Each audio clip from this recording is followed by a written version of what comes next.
الکبریاء فی السماوات والارض وہو العزیز الحکیم۔ اسی کے لیے بڑائی ہے آسمانوں میں اور زمین میں، اور وہ زبردست حکمت والا ہے۔ اس کائنات میں اللہ تعالیٰ نے انسان کو بنیادی طور پر خود مختار بنا کے بھیجا ہے، اور اس کی راہوں کی رہنمائی کی، اچھائی اور برائی کا راستہ بتا دیا۔ انسانوں کو پہچاننے کے لیے اس انسان کو مختلف گروہوں میں تقسیم کر دیا تاکہ پہچاننے میں آسانی ہو۔ آپس کے جو تعلقات ہیں، باہمی تعلقات، وہ محدود ہوں، لیکن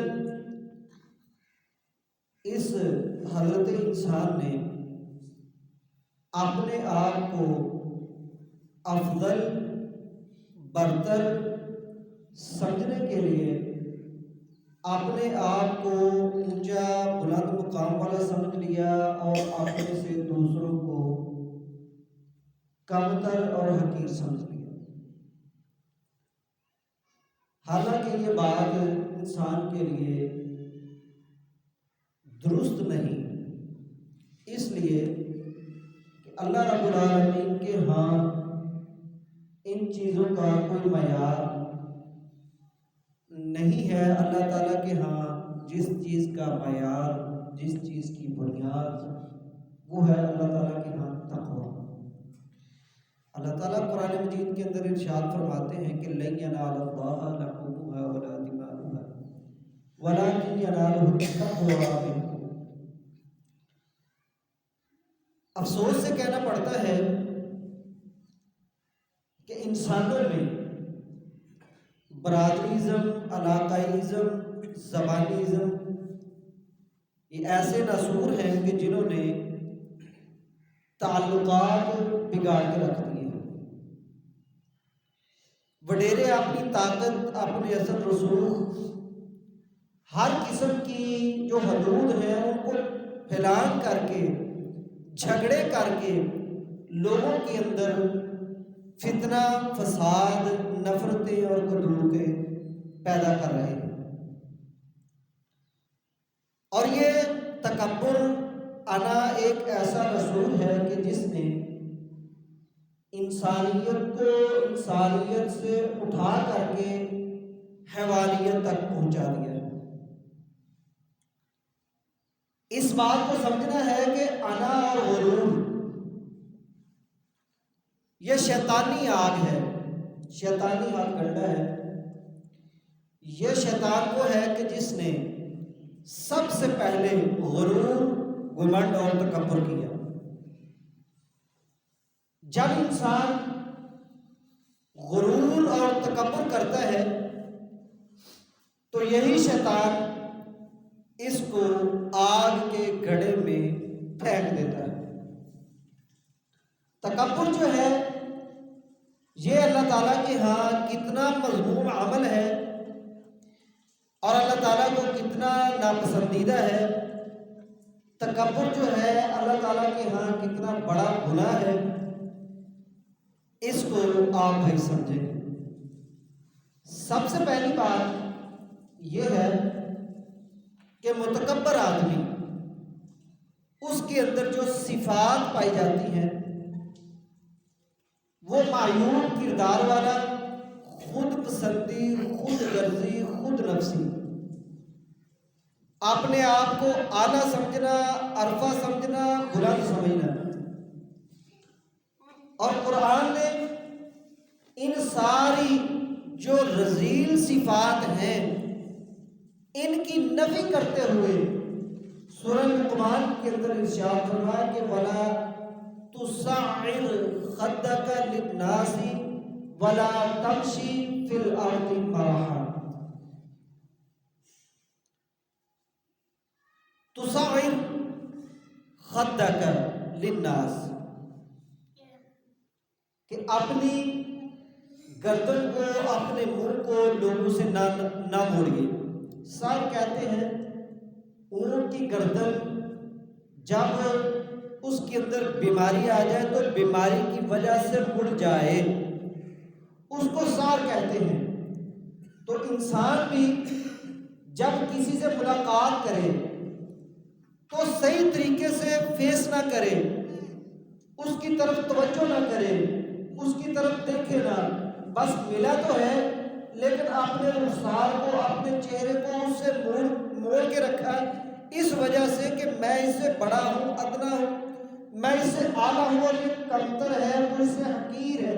اسی وجہ سے صحیح طریقے سے بندہ اس سے ملتا نہیں ہے، تو اسی کو سار کہتے ہیں۔ اور سار جو ہے کج کلاہی، کہ انسان اپنے سر کے اوپر جو ٹوپی پہنتا ہے اور اس کے اوپر ایک کلا ہوتا ہے، اگر ٹوپی ٹیڑھی ہو جائے تو وہ کلا ٹیڑھا ہو جائے گا، تو ٹوپی سیدھی رہے گی تو وہ کلا بالکل سیدھا رہے گا۔ تو اسی لیے انسان کو اسی بات کا حکم دیا گیا ہے کہ اگر تیرے اندر یہ صفات موجود ہیں، تقوی ہے، بھلائی ہے، اچھائی ہے، عبادات ہے، نیکی ہے، تو ان کو غنیمت جان کے ان کو سنبھال کے رکھنا ہے، تکبر کر کے ان کو ضائع اور بیکار نہیں کر دینا۔ سر کے اوپر پہننے والی جو ٹوپی جب وہ ٹیڑھی ہو جائے گی، اسی طریقے سے جب اچھائیوں کے اندر غرور اور تکبر آ جائے گا تو جس طرح وہ اچھا نہیں لگے گا، اسی طرح یہ ساری چیزیں اچھی نہیں لگیں گی، بلکہ جس دل کے اندر غرور اور تکبر آتا ہے وہ بندہ شیطان کے ہتھے چڑھ جاتا ہے اور شیطان پھر اس کو ذلیل و رسوا کر کے چھوڑتا ہے۔ اور ان کی جگہ پر استحقار، اپنے آپ کو بڑا، لوگوں کو حقیر۔ تو آپ ایسے سمجھ لیں کہ جتنی ساری عبادات ہیں ان کو زیرو سے ضرب دے کر جواب زیرو ہی آئے گا کہ جتنی بھی عبادات ہیں وہ بندے کو کچھ بھی فائدہ نہیں دے۔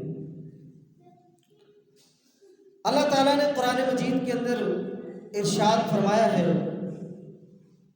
اللہ تعالیٰ فرماتے ہیں کہ وَلَهُ الْكِبْرِيَاءُ، بڑائی اللہ تعالیٰ کے لیے۔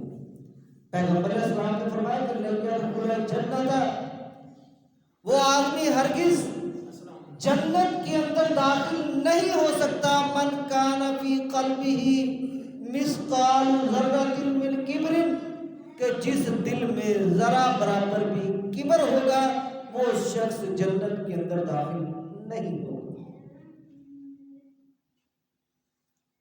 اور فرمایا کہ وَلَا تَمْشِي فِي الْأَرْضِ مَرَحًا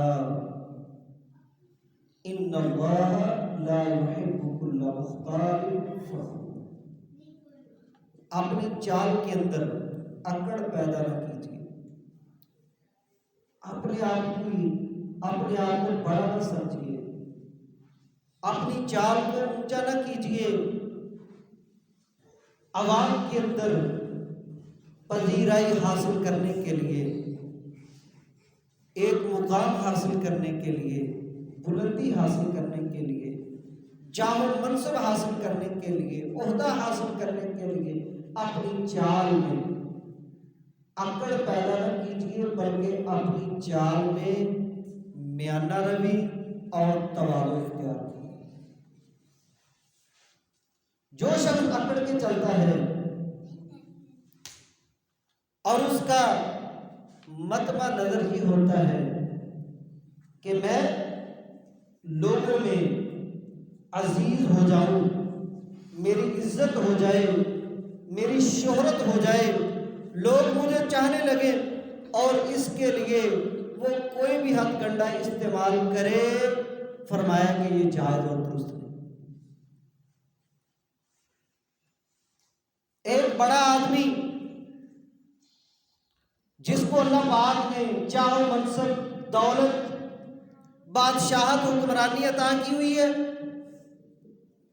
اس کے پاس عاجزی ہے، اس کے اپنی کوئی چیزوں کے اوپر گھمنڈ اور غرور نہ کرے، یہ نہ سمجھے کہ یہ میرے پاس ہمیشہ کے لیے ہے، وہ یہ سمجھے یہ میرا نہیں، یہ میرے اللہ کا ہے۔ اللہ کے لیے عزتیں ہیں، اللہ تعالیٰ کے لیے ذلتیں ہیں۔ اللہ تعالیٰ جس کو چاہے عزت دیتا ہے، جس کو چاہے ذلیل کرتا ہے۔ قل اللہم مالک الملک تؤتی الملک من تشاء وتنزع الملک ممن تشاء وتعز من تشاء وتذل من تشاء بیدک الخیر انک علی کل شیء قدیر۔ اس لیے اپنی چال میں، اپنی گفتار میں وہ اکڑ پن، وہ اکڑ مزاج پیدا نہ کرے جو اللہ رب العزت کو ناراض کرنے والا ہو۔ بعض لوگ جو بڑوں کو خوش کرنے کے لیے اپنے رب کو ناراض کر بیٹھتے ہیں، بڑوں کو خوش کرنے کے لیے جو جی میں آئے اور ان کے دل میں یہ بات ہوتی ہے ہمارا بڑا خوش ہونا چاہیے، جیسے بھی خوش ہو جائے۔ اگر اللہ تعالیٰ کے احکامات کی دھجیاں بکھرتی ہیں تو بکھرتی رہیں، ہمیں اس کی کوئی پرواہ نہیں۔ جس طرح وہ ایک مثال بنی ہے نا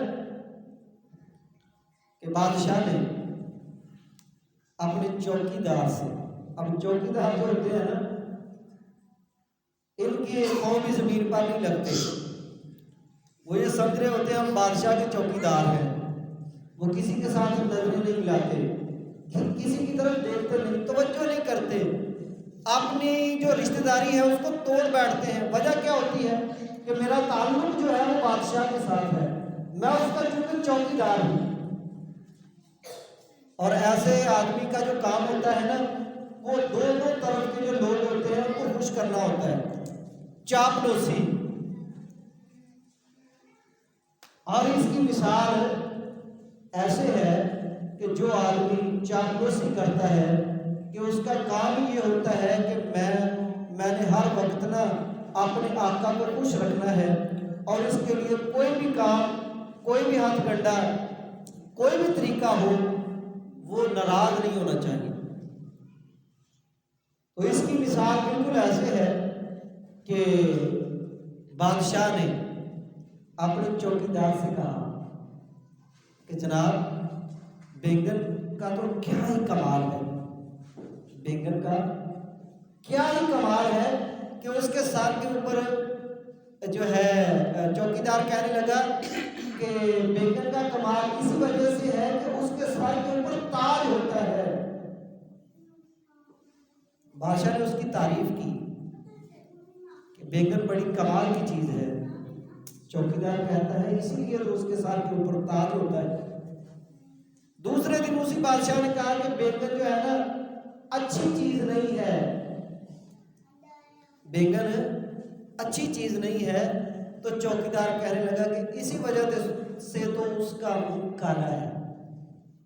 سمجھا ہے نا بات کہ دونوں طرف مڑ گیا، مطلب ہے آقا کو خوش کرنا۔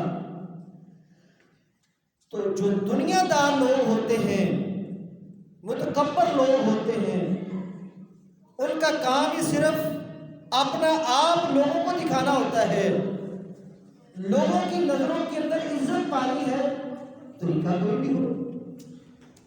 حدیث مبارکہ میں آتا ہے، صحابی رسول کہتے ہیں سمع النبی صلی اللہ علیہ وسلم رجلا یثنی علی رجل ویطریہ فی المدحۃ۔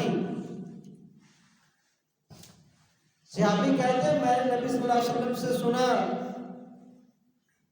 آقا علیہ السلام نے ارشاد فرمایا کہ جس آدمی نے کسی دوسرے آدمی کی تعریف کی اور اس کے پل باندھ دیے، فقال لقد اهلكتكم او قطعتم ظهر رجل، آقا علیہ السلام نے فرمایا تم نے اس کو ہلاک کر دیا، یا تم نے اس کے ساتھ قطع تعلقی کی، یا تم نے اس کی پشت یعنی اس کی کمر کو ہی توڑ دیا۔ منہ کے اوپر تعریف نہیں کرنا۔ حدیث قدسی ہے، نبی علیہ السلام نے ارشاد فرمایا الکبر ردائی، اللہ تعالیٰ فرماتے ہیں کہ جو کبر ہے نا، بڑائی، تکبر، یہ اللہ تعالیٰ کے لیے سزاوار ہے، بندے کے لیے نہیں۔ اور یہ اللہ تعالیٰ کے ناموں کے اندر یہ بات شامل ہے، یہ نام شامل ہے۔ آپ اللہ تعالیٰ کے نام پڑھیں، واللہ الذی لا الہ الا هو الملک القدوس السلام المؤمن المہیمن العزیز الجبار المتکبر۔ تکبر جو ہے یہ اللہ تعالیٰ کے لیے سزاوار ہے، اللہ تعالیٰ کے لیے جائز ہے، کسی بندے کے لیے یہ جائز نہیں۔ اسی لیے شیخ سعدی رحمۃ اللہ علیہ یہ بھی اللہ تعالیٰ کے ولی تھے اور بڑے انداز سے اپنے انداز کے ساتھ بات کہہ دیا کرتے تھے۔ وہ فرماتے ہیں کہ پھلدار درخت ہیں، کوئی بھی ایک دیکھ لو، آم کا دیکھ لو، انار کا دیکھ لو، انگور کا دیکھ لو، کھجور کا دیکھ لو، کسی بھی آپ درخت کو دیکھو، پھلدار درخت کو دیکھو گے جس کے اوپر پھل لگا ہوا ہے، پھلدار درخت ہمیشہ پھل کی وجہ سے جھک جاتا ہے، اور جس درخت کے اوپر پھل نہیں لگتا وہ جھکتا نہیں ہے۔ اس لیے اگر اللہ پاک نے آپ کو پھل اپنی نعمتوں کے عطا کیے ہوئے ہیں، ان کے اندر تکبر لا کے اپنے پھل کو ضائع نہ کرو۔ اللہ تعالیٰ انسان کو خیر عطا کرے، اللہ تعالیٰ انسان کو پھل عطا کرے، علم کا، تقوی کا، بھلائی کا، نیکی کا، مال کا، جاہ و منصب کا، قوت کا، تعظیم کا۔ اللہ پاک کسی کو یہ پھل عطا کرے نا تو ان کے اندر ریاکاری شامل کر کے، تکبر شامل کر کے ان کو ضائع نہ کرے، ان کو سیو کرے، ان کو محفوظ کرے، برائی سے بچنے کی کوشش کرے۔ یہ نہ دیکھے کہ میں نیکیاں کرتا ہوں، میں لوگوں کے ساتھ اچھے طریقے سے پیش آتا ہوں، میں بڑی نمازیں پڑھتا ہوں، میں بڑا صدقہ خیرات کر، میرا مقام ان سے اونچا ہے، میرا مقام بلند ہو گیا۔ جو نیکی نہیں کرتا، بھلائی نہیں کرتا، وہ تو کمتر ہے، وہ تو حقیر ہے، اس کا میری نظر کے اندر کوئی مقام نہیں۔ پیارے بھائی، اس کو تو کیوں حقیر جانتا ہے؟ اس کو دعوت دے، اس کو بتا، اس کو سمجھا، اور اپنے مقام اور منصب کا خیال رکھ، اپنی نیکیوں کو بچا کے رکھ۔ اور نفرت جو ہے وہ مرض سے ہوتی ہے کہ مریض سے ہوتی ہے؟ جیلوں کے باہر بھی لکھا ہوتا ہے نفرت انسان سے نہیں، اس کے جرم سے ہے۔ اس لیے جو نیکی یا بھلائی یا اچھائی کا کام نہیں کرتا، نفرت اس سے نہ کرے، اس کے جرم سے کرے۔ آپ اس کو سمجھا سکتے ہیں، اس کو سیدھے راستے کے اوپر لا سکتے ہیں۔ یہ نہ ہو کہ میں نمازیں تو پڑھتا رہوں، اللہ پاک نے علم تو دیا ہو، مال تو دیا ہو، اور میں اپنے سے دوسروں کو حقیر جان کے تکبر کروں کہ میں اس سے ملنا جلنا نہیں چاہتا۔ اور یہ تکبر آدمی کی نشانی ہے کہ وہ اپنے آپ کو لوگوں کے ساتھ ملنا جلنا پسند نہیں کرتا۔ جنگ کریں آپ، اس کی جو آداب ہے ان سے جنگ کریں، بندے سے کیوں نفرت کرتے ہیں؟ نبی علیہ الصلوۃ والسلام نے ارشاد فرمایا 3 چیزیں ایسی ہیں محرقات، انسان کو ہلاک کر دینے والی، تباہ کر دینے والی، برباد کر دینے والی۔ پہلی چیز ہے نفس کی خواہش، دوسری مال کی حرص، اور تیسری اپنے آپ کو بڑا سمجھنا۔ آقا صلی اللہ علیہ وسلم نے فرمایا کہ یہ تیسری چیز جو ہے نا، یہ ان دونوں سے بڑی ہے، خطرناک ہے۔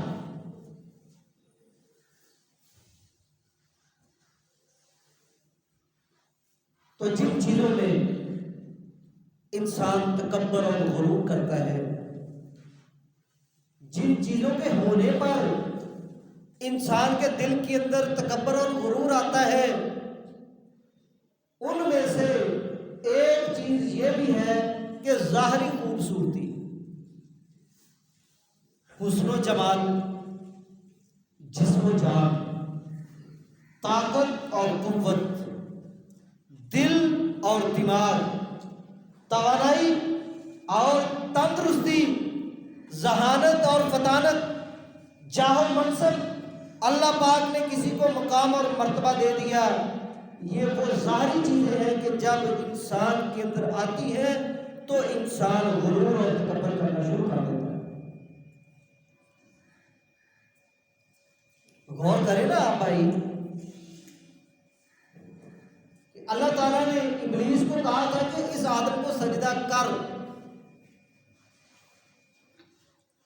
اس کے اندر اپنی شان اور اپنا مقام یہ چیز آئی اور اسی چیز نے اس کو راندہ درگاہ کر دیا، اسی وجہ سے وہ تباہ و برباد ہوا، اسی وجہ سے وہ جنت سے نکال دیا گیا۔ صرف ایک چیز آئی کہ انا، میں،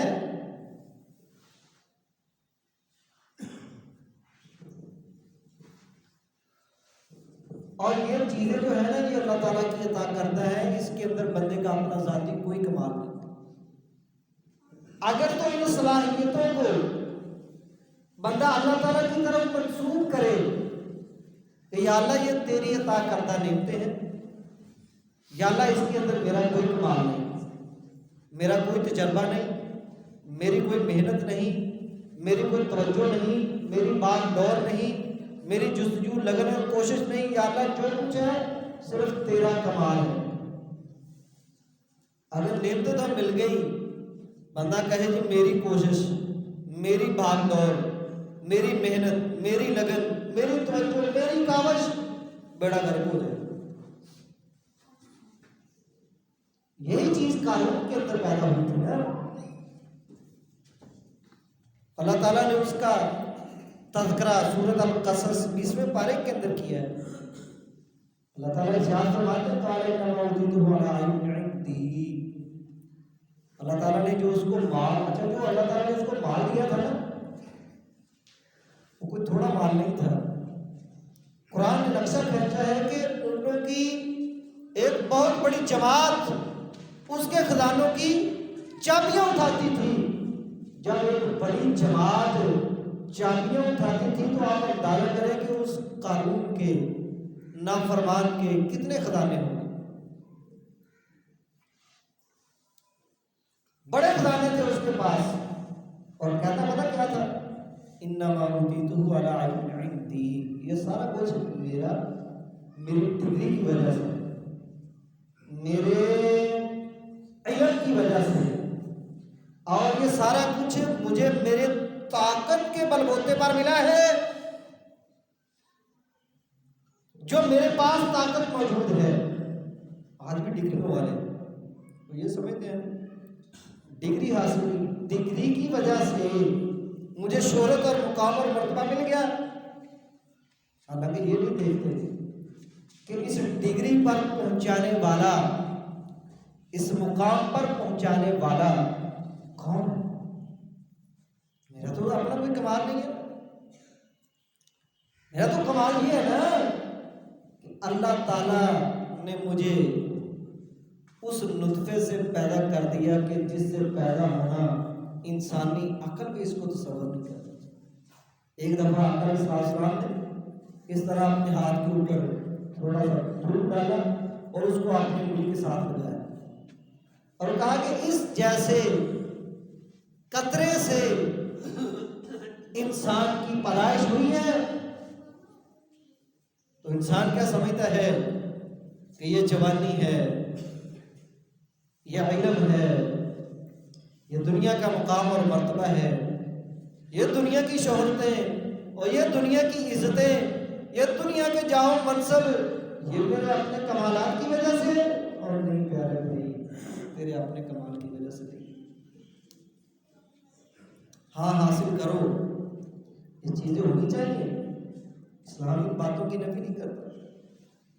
اسلام کہتا ہے سیکھو، اللہ تعالیٰ کی نعمتوں کو استعمال کرو، اچھے کپڑے پہنو، خوشبو لگاؤ، جوتا پہنو، اچھا گھر بناؤ، اچھی گاڑی استعمال کرو۔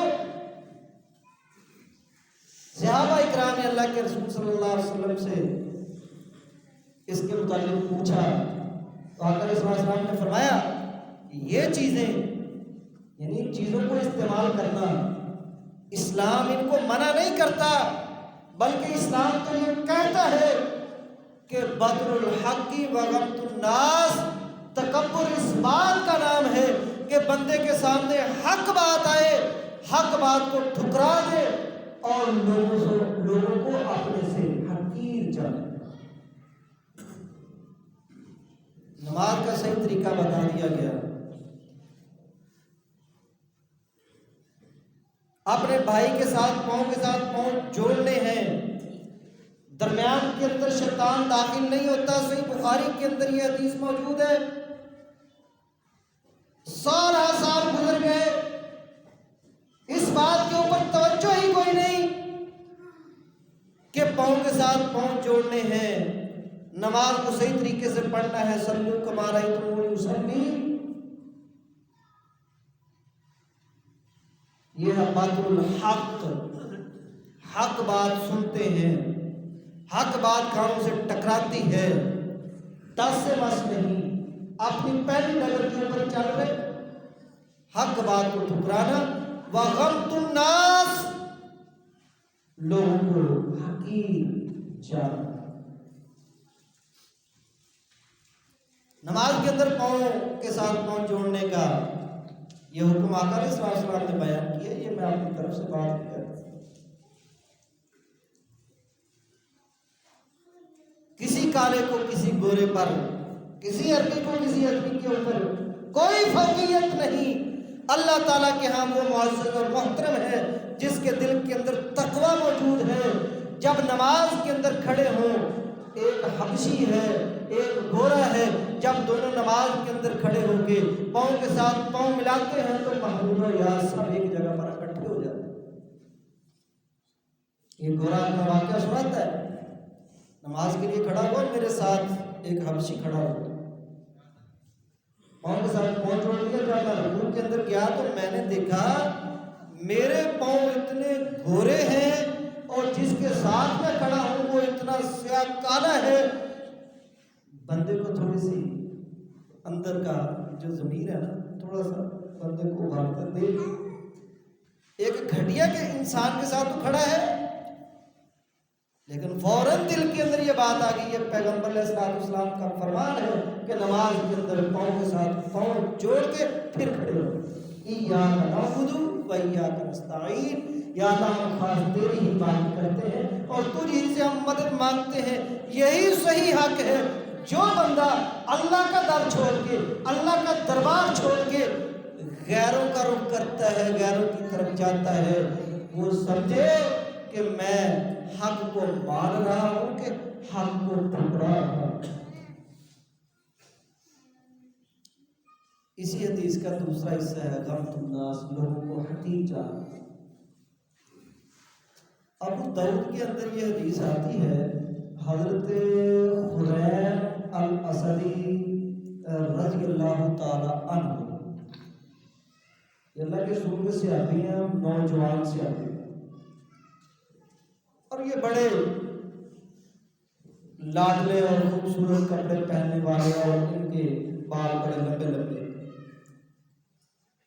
ہر وقت ٹشن ٹائٹ، یعنی اپنے آپ کو زبردست رکھنے والے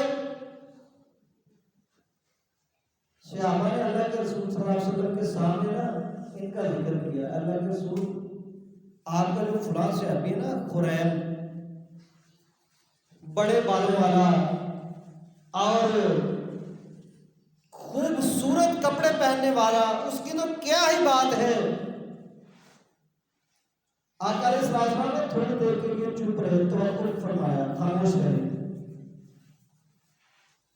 خاموش رہنے کے بعد آقا صحابہ جو ہے وہ سمجھے کہ شاید ہم نے کوئی غلط بات کہہ دی۔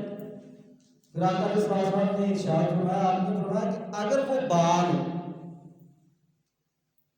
کانوں تک کروا لیں اور اپنی شلوار کو ٹخنوں سے اوپر کر لے،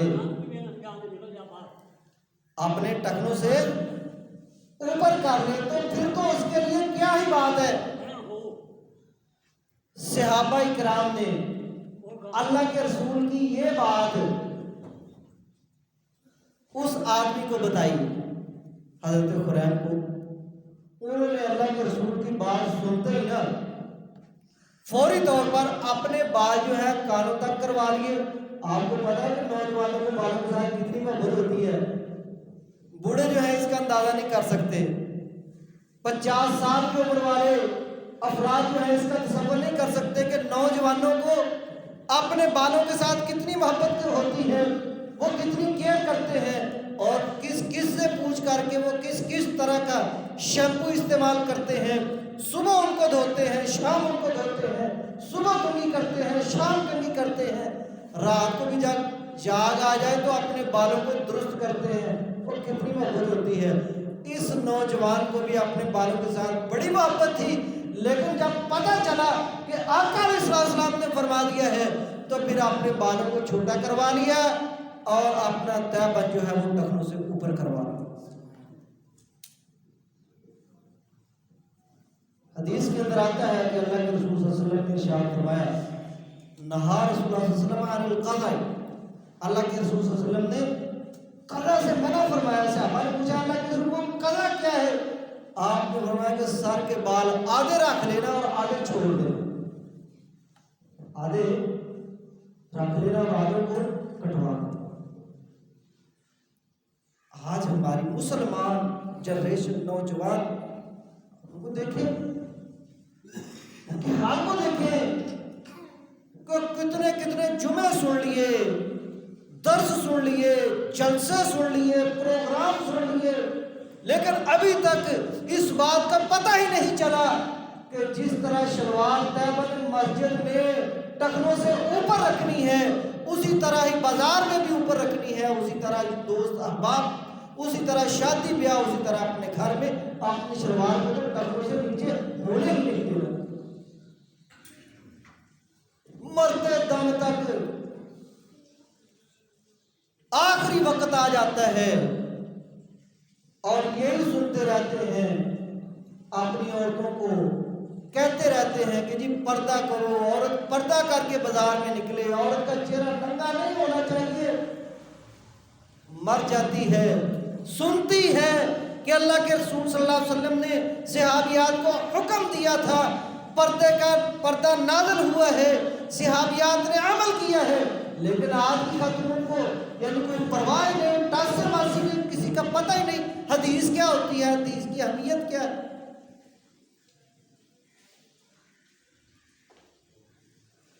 اور اس کے بعد یہ تو تھی ظاہری خوبصورتی. بعض وہ حضرات ہوتے ہیں کہ جن کو علم کا احاطہ ہوتا ہے. علم جب کسی کے پاس آ جائے وہ اپنے علم کے بلبوتے کے اوپر بھی لوگوں کو حقیر جانتا ہے. علم دینی ہو یا دنیاوی ہو. اگر میں دینی لحاظ سے بات کروں علم کی تو بڑے بڑے علم والے جو قرآن و حدیث کا علم سیکھ رہے تھے سیدھی پٹری سے اتر گئے اور راستے اختیار ہو گئے, جس کو ہم معتزلہ, جہمیہ, مرجیہ کہتے ہیں. اور اسی طرح اسی پچھلی صدی میں مرزا غلام احمد قادیانی یہ بھی چل رہا تھا, پٹری سے اتر گیا, علم کا ہیضہ ہو گیا. اور علم جو جس کے پاس آ جائے نا وہ تفوق چاہتا ہے, وہ بلندی چاہتا ہے, وہ اونچائی چاہتا ہے. علم جو ہے وہ دماغ کے اندر ہوتا ہے, علم آنکھوں سے دیکھ کے پھر اس کو حاصل کیا ہوتا ہے, علم کانوں سے سنا ہوتا ہے, علم کو ناک سے سونگا ہوتا ہے, علم زبان سے پڑھا ہوتا ہے. یہ سارے حواس خمسہ اس گردن کے اوپر اوپر ہے. باقی رہی بات کھانے کی تو جب بندہ کھاتا ہے وہ نیچے چلا جاتا ہے پیٹ کے اندر, اس کی کوئی پرواہ نہیں ہوتی. اور اسی طریقے سے بندے کے ساتھ جو ہے اس کی ٹانگیں ہیں, اس کے پاؤں ہیں, وہ فخر نہیں کریں گے. علم جو ہے وہ اونچی جگہ پہ ہوتا ہے, اس لیے وہ بلندی چاہتا ہے. جب وہ بلندی چاہتا ہے تو بسا اوقات وہ سیدھی پٹری سے ہی اتر جاتا ہے. اگر سیدھی پٹری سے نہ اترے تو پھر اللہ پاک دنیا میں اس کے علم کو 4 چاند لگا دیتا ہے. اور دنیاوی اعتبار سے بھی آپ دیکھیں کہ جن کو علم کا ہیضہ ہوتا ہے، مثال کے طور پر جو بڑے بڑے افسران، وہ کسی چھوٹے سے، کسی ماڑے سے، کسی غریب سے سلام لینا گوارا کرتے؟ کیوں؟ اس لیے کہ انہوں نے ذہن میں ہوتا ہے کہ علم یہاں پہ ہے، اور اس سر کا مطلب یہ ہوتا ہے یہ جھکے نہیں، یہ اس طرح اونچا ہونا چاہیے، گردن اکڑی ہوئی ہونی چاہیے۔ تو پیارے بھائیوں، اسلام اس بات کی اجازت نہیں دیتا کہ اگر تیرے دماغ کے اندر جو علم کا فطور ہے وہ یاد رکھ، یہ اسلام کا دستور نہیں ہے، یہ اللہ پاک کی فضیلت اور عنایت ہے تیرے دماغ کے اوپر کہ اللہ پاک نے تجھ کو یہ عطا کیا ہے، اور یاد رکھ اور توازن اختیار کر اور چھپ جا، اکڑنا۔ اللہ پاک تو اکڑنے والے کو پسند نہیں کرتا۔ اللہ کے رسول صلی اللہ علیہ وسلم نے ارشاد فرمایا کہ بینما رجل یمشی فی حلۃ تعجبہ نفسہ، کہ تم میں سے پہلے ایک آدمی جو اپنے جسم پر ایک جوڑا زیب تن کیے ہوئے خوبصورت قسم کا جوڑا اور اپنے سر میں کنگھی کیے ہوئے لوگوں کے درمیان نکلا، اور وہ فخر اور غرور کر رہا تھا، اچانک اللہ پاک نے اس کو زمین کے اندر دھنسا دیا۔ فرمایا کہ یتجلجل الی یوم القیامت، وہ شخص قیامت تک زمین کے اندر دھنستا چلا جائے، اور قیامت کے دن اللہ تعالیٰ کی رحمت سے محروم ہونے والے۔ آقا علیہ السلام نے فرمایا کہ قیامت کے دن یہ متکبر آدمی، یہ اکھڑ مزاج آدمی اللہ تعالیٰ کی رحمت سے محروم کر دیا جائے گا، اللہ تعالیٰ کی رحمت سے دور کر دیا جائے گا۔ اس لیے یاد رکھ لیں، زندگی میں کبھی یہ تکبر کا بندے کے دل کے اندر خیال بھی نہیں آنا چاہیے، یہ غرور نہیں ہونا چاہیے کہ چونکہ مال ہے میرے پاس علم ہے، میرے پاس بیٹے ہیں، میرے پاس اچھا گھر ہے، میرے پاس اچھی گاڑی ہے۔ نہ پیارے بھائی، ان چیزوں کو اپنے دل سے نکال دے، اور یہ نہ سمجھا کر کہ میں بڑا ہوں، لوگ میری عزت کریں، میری تعظیم کریں، اور جہاں پر میں جاؤں لوگ میرے لیے کھڑے ہو جائیں۔ حضرت معاویہ، امیر معاویہ رضی اللہ تعالی عنہ، ان کے سامنے دو صحابی حضرت عبداللہ بن زبیر اور ابن صفوان ان کی آمد پہ کھڑے ہوئے، فرمایا بیٹھ جاؤ، میں نے اللہ کے رسول صلی اللہ علیہ وآلہ وسلم سے سنا ہے کہ یہ تعظیماً کھڑا ہونا یہ کسی بندے کے لیے جائز نہیں ہے۔ اللہ کے رسول صلی اللہ علیہ وسلم اس بات کو ناپسند کیا کرتے تھے، اور جس بات کو اللہ کے رسول نے ناپسند کیا معاویہ اس کو پسند نہیں کرتا۔ صحابہ کی چاہت ہوتی تھی، صحابہ نے جب اللہ کے رسول سے کہا بھی، اللہ کے رسول یہ کیسر و کسرا، یہ بڑے بڑے بادشاہ ہیں، جب یہ آتے ہیں تو ان کی رایا ان کے سامنے استقبال میں کھڑے ہوتی ہیں۔ آپ نے فرمایا کہ میں اس بات کی اجازت نہیں دیتا، کیونکہ یہ تعظیماً کھڑا ہونا یہ صرف اور صرف اللہ رب العالمین کے لیے ہے۔ اگر اس طرح یہ جائز ہوتا تو میں عورت کو حکم دیتا کہ وہ مرد کو سجدہ کرے، مرد کے سامنے جھک جائے۔ متکبر آدمی، متکبرانہ چال، یہ اللہ تعالیٰ کو قطعاً پسند نہیں۔ ان اللہ لا یحب کل مختال فخور۔ آئیے قیامت کے منظر کو دیکھیے۔ قیامت کا منظر وہ منظر ہے جس دن کوئی کسی کے کام نہیں آئے گا۔